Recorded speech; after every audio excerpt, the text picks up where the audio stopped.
Hi, Steve Addison here for the Movements Podcast, the podcast for people who want to multiply disciples and churches everywhere. Today we're back in Athens, speaking once again to Will Burnham about movements among the refugees and immigrants, and even among the Greeks. In Athens now for just over 6 years, and before that spent some time in North India working under Jeff Sundell and that whole crew up there, which was great, kind of where we cut our teeth and gave us an idea of what we wanted to try to do when we got to Athens. And so that's a really quick synopsis, but in our last interview we talked really just about how we kind of set the stage for what we're seeing now, and just the importance of finding and raising up national believers to be on the front lines. So really, and you can listen to the other interview to learn more about how we did that. But just the fact is, everything that we're doing now and the fruit that we're seeing in the churches that we're seeing planted are 100% being done by national believers. And we really have a high value on their ability, and because they're the best at it, they're the A-League. But obviously your A-League is an Afghan reaching an Afghan, that came out of Islam, Iranian reaching an Iranian that came out of Islam, Moroccan reaching Moroccans, whatever. So that's, those A-Leaguers, that's who we're looking for because they're the best at it. Right now we're working with 6 guys. I don't have time to tell all of their stories. But Hadi is a great example. He's a young Afghan believer. He's in his late 20s, early 30s.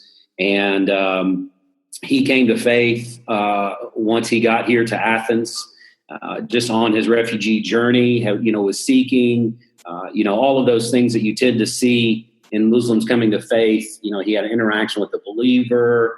He got copies of portions of scripture in his heart language. He had a dream. He had visions. And all of that just led him to the Lord. And then he started working with a humanitarian aid organization here in Athens. But when I met Hadi and I heard his story, I offered to take him out for tea or coffee and just to hear more about his passion. And one of the first things he tells me is, he says, Will, I love sharing Christ with Muslims, like the hardest of the hardest Muslims. I come from Afghanistan, and they're really difficult people to share and to talk with, but I love it. I'm like, man, brother, that's like a dream come true, right? And so just kind of slowly start walking alongside, Hadi, and just casting vision for No Place Left, starting to give him some tools just to see what he'll do with them. And man, just, he was already an L1 type leader. And what's an L1 type leader? Yeah, an L1 is an evangelist, a bold evangelist who is seeing fruit, within his ministry. And then, L1 to L5, we don't have time to do the full training, but L2 is church planner, L3, multiple churches kind of creating a network. L4, they're releasing the authority and really starting to see movement. L5, they're actually training other groups of churches and have fully released the authority of theirs. So 32nd, L1 to L5. But L1s are typically the guys that we find, so those A-Leaguers that we're looking for, usually they're already at that point. Very rarely is it somebody that we have led to the Lord. Matter of fact, I don't know of that many. I don't know what the percentage, but it's got to be really high when you look within movements.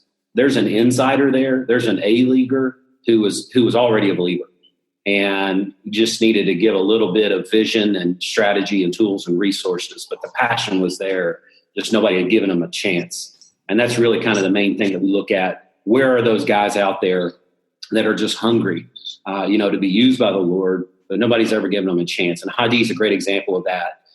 So that once we gave him that, and we basically, for a lot of these guys, the light bulbs start to go off when we really kind of push them out front. It's like, no, brother, this is your ministry. This is your fruit. Mm-hmm. I'm not coming to your groups. I'm not teaching your people. You are.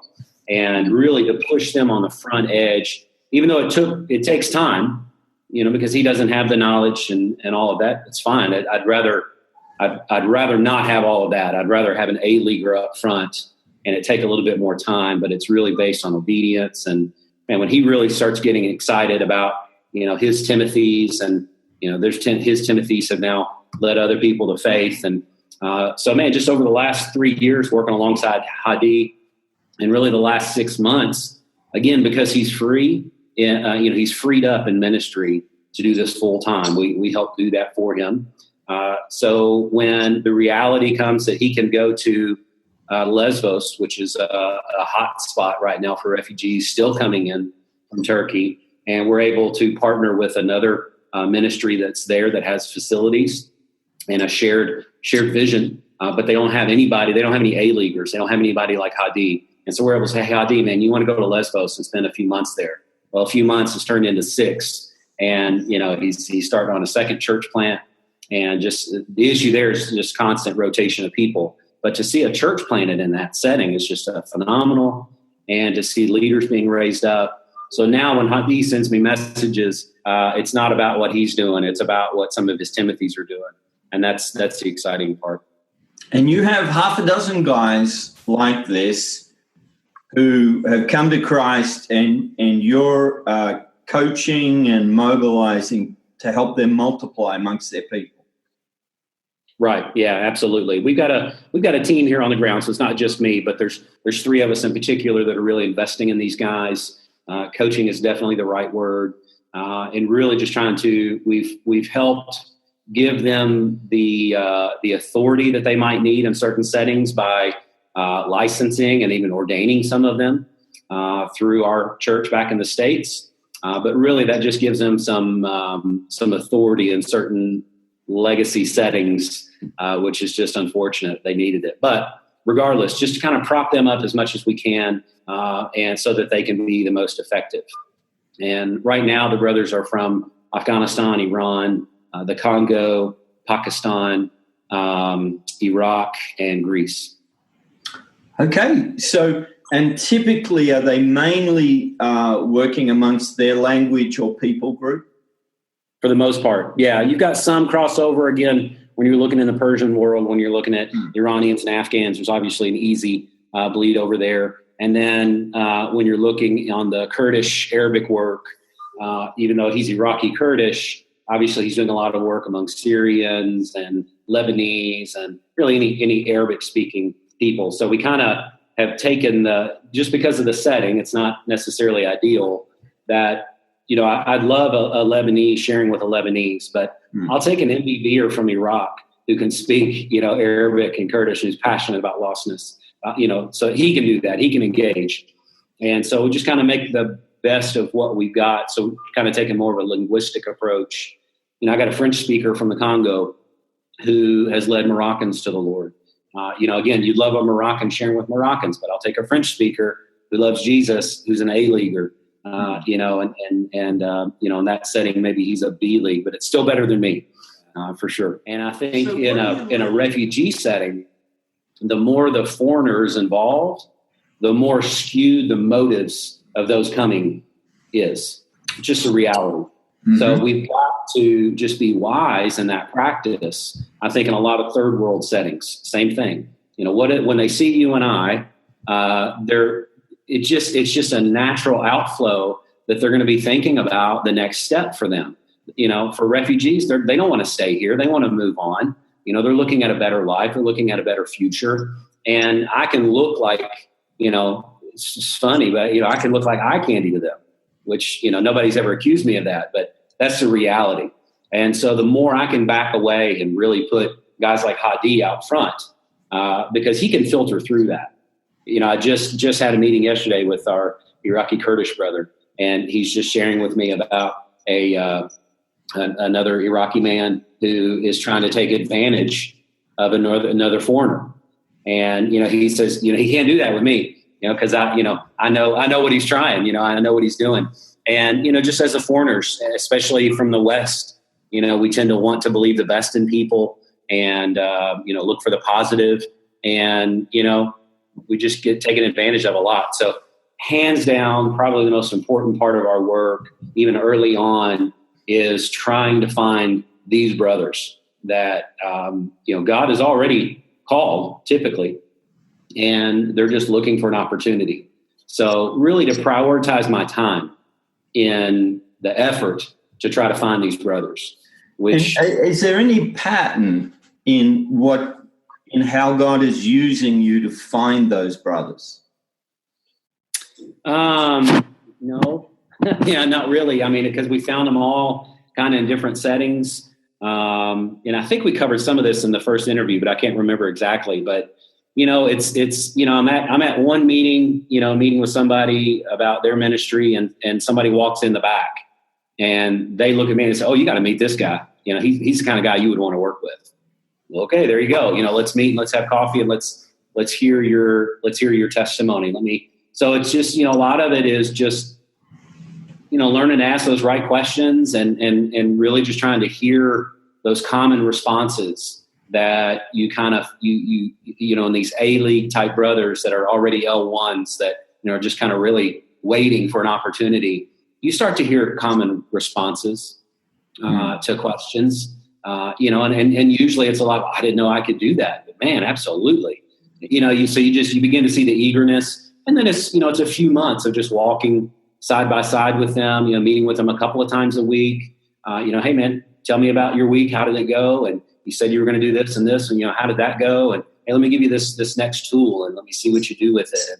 And we slowly just kind of start to see their passion for No Place Left kind of come about. And it's just kind of that process. So just to reflect back, you're out there connecting, and you're looking for believers who already engaged in sharing the gospel or have a real burden to do that. And then you take some time to journey with them and give them tasks, give them some input, and see what they do with it. Mm-hmm. So you're putting yourself in a place where you're bumping into people, and mm-hmm. You're not looking to activate a passive believer. I mean, you do that if you could, but you're actually looking for believers within that community who already have a burden to make disciples. Yeah. Listen, it can happen. I mean, and we've seen it happen. But I'll say this, a passive believer is best motivated by somebody from their own people group, not from a foreigner. And so what we have seen is that, again, coming back to the guys, it always comes back to them.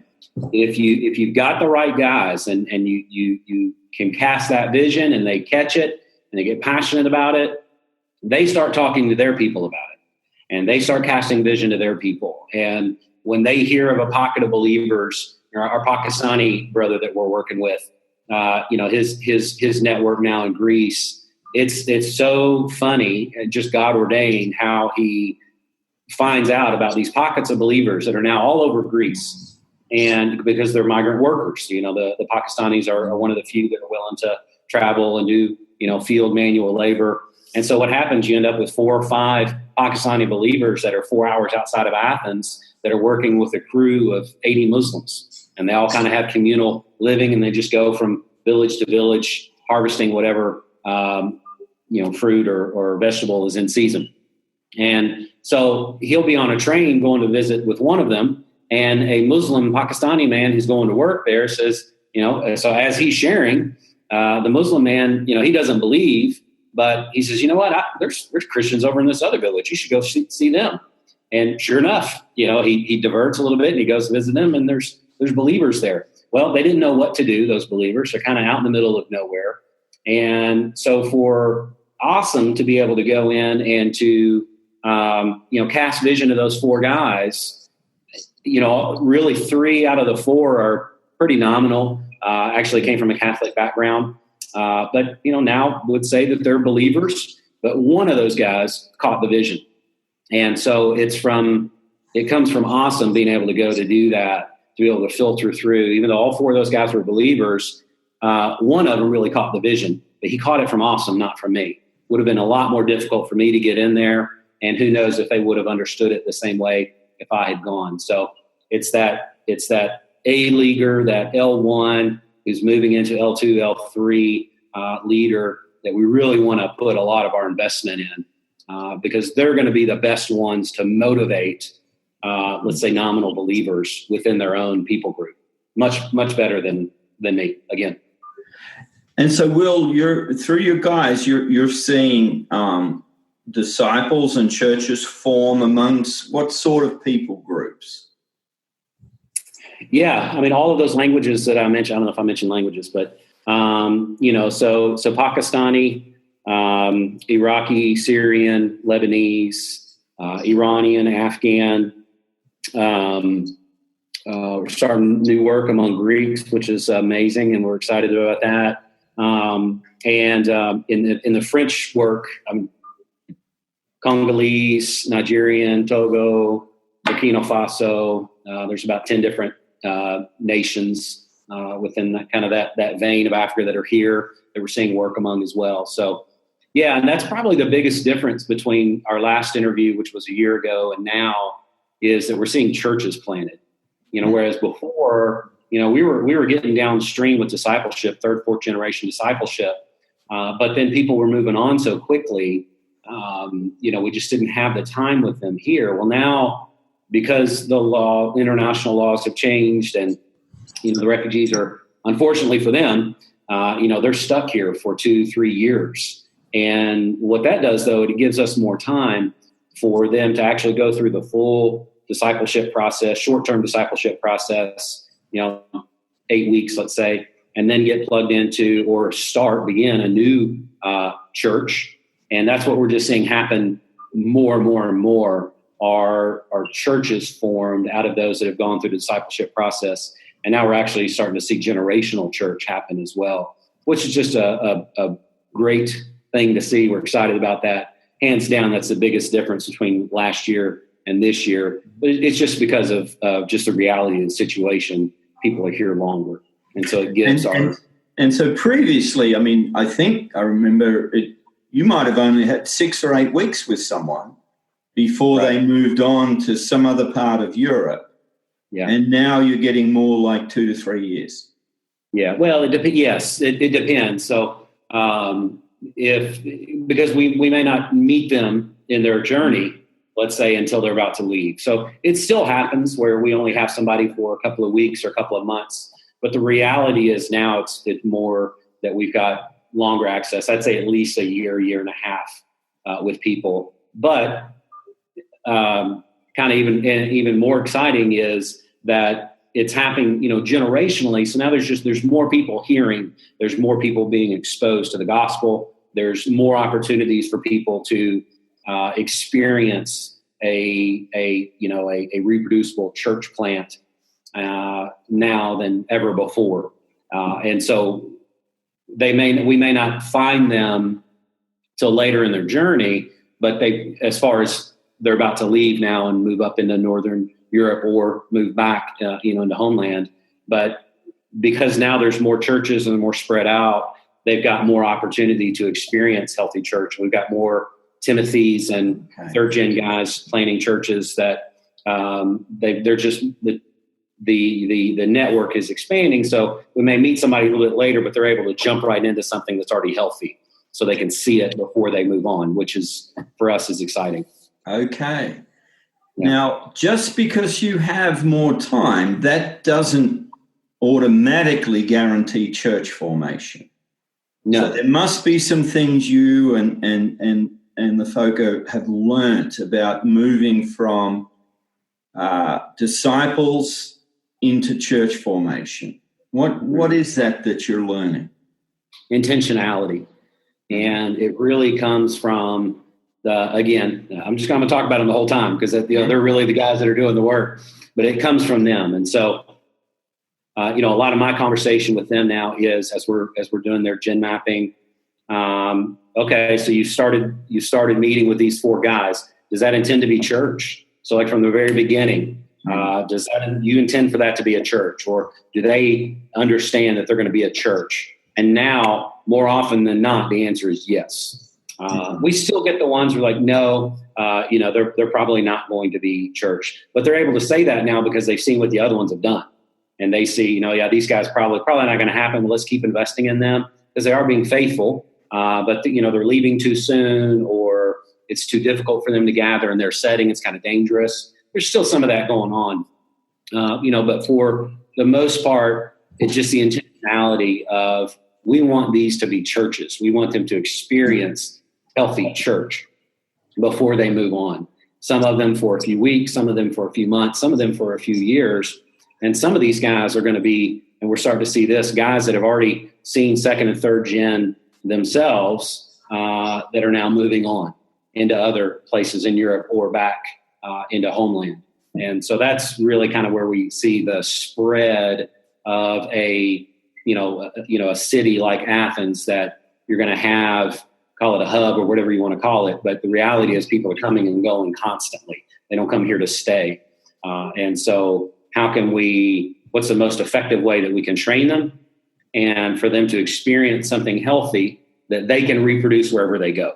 I know we talked about this in our last interview. The reality is when somebody moves from Athens, let's say, to Germany, very rarely do they land in a city where there's a evangelical church among their people group.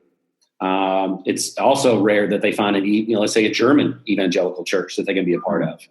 And so we find guys, they just get up there and they get lost. They don't have any community. And, if we didn't give them an opportunity here to experience a healthy, reproducible church, how can we expect them to go there and plant a church? And so certainly the vision is that nobody leaves Athens to go find a church. People leave Athens to go plant churches, whether that's up in Europe or whether that's back again in the homeland.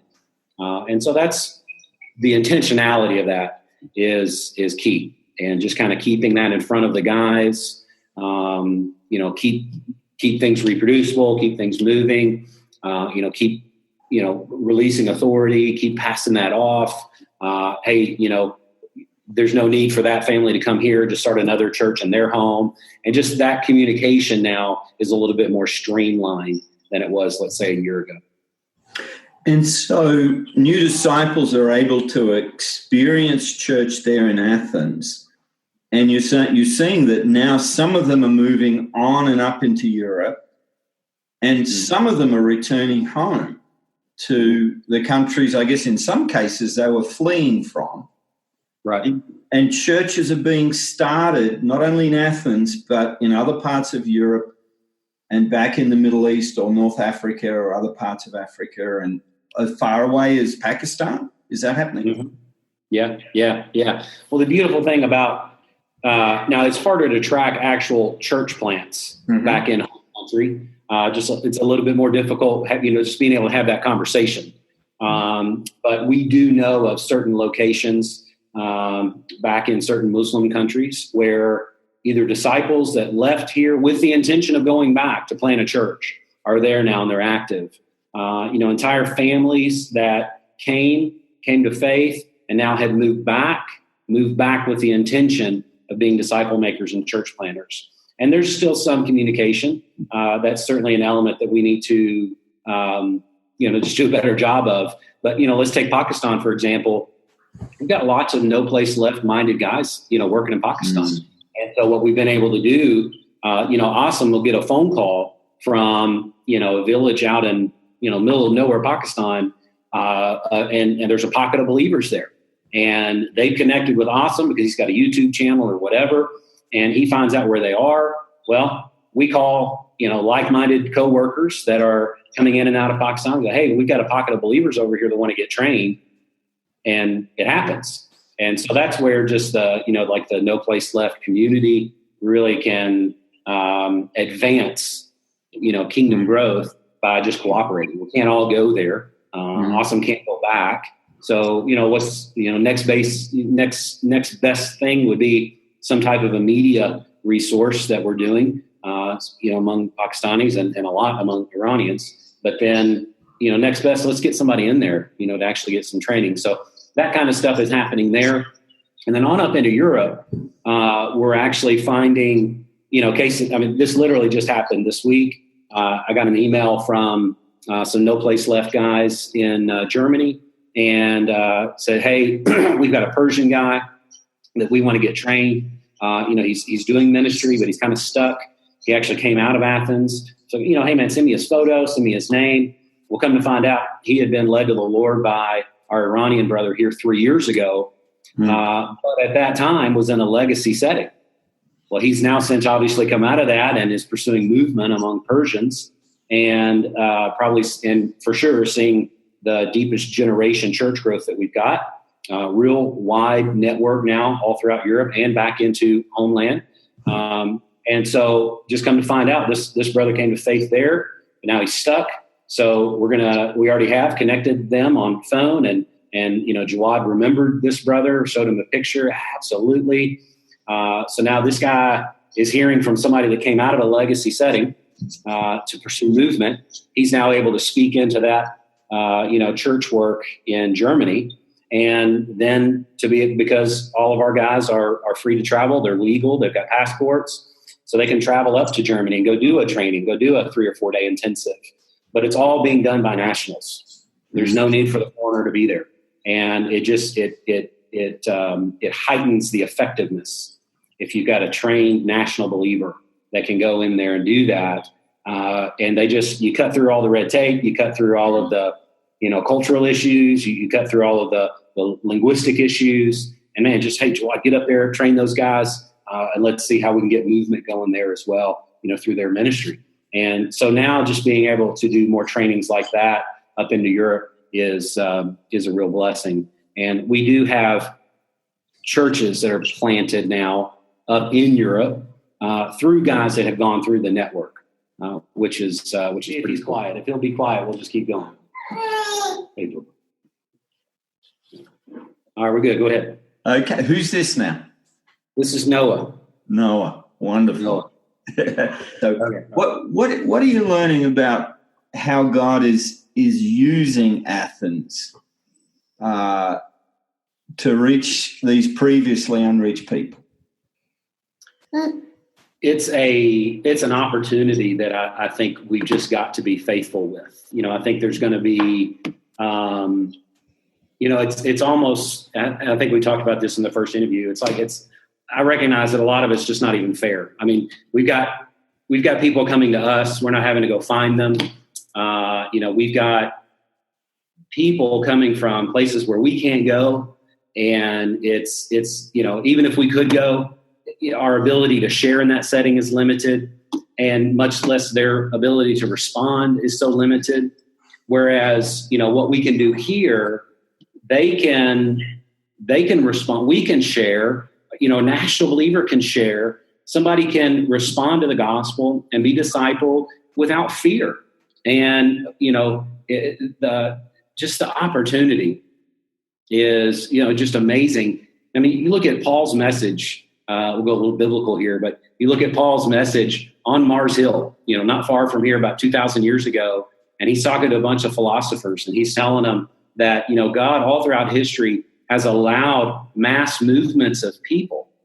Why? So that some may seek him and find him. He determines their allotted boundaries and periods of time. I mean, that sounds a lot like what we're going through these days with the movement of refugees. And God allows that. And it's hard for us to understand, but God allows that, no doubt. And then we just got to be faithful. Let's join him in that, because he has some among them that are already seeking, and they are ready to receive him, to find him, and to know him.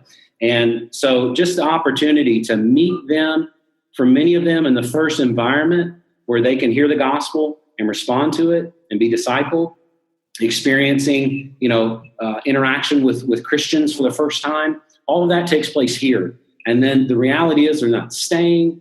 Now we've got a little bit longer, maybe a year, maybe 2, where we can just really be strategic in how we train them and disciple them, and not all of them, but a portion of them. Let's send them out as church planners wherever they go. And because of the natural movement of the refugee highway.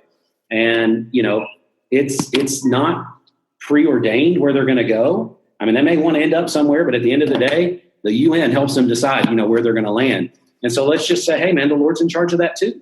And so, okay, I know you wanted to go to Germany, but you just ended up in Austria. Okay. I mean, that's where God wants you.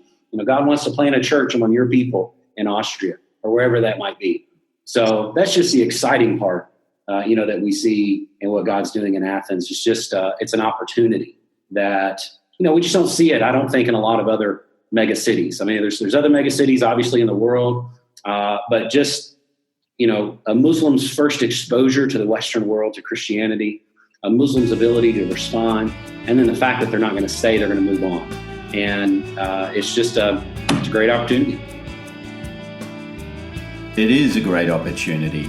So you'll want to go back and listen to the previous interview with Will Burnham, or the interview we've just done with Jeff and Angie Sundell about the work in Athens. Why don't you pray about going yourself or giving generously so others can go? This has been Steve Addison for the Movements Podcast.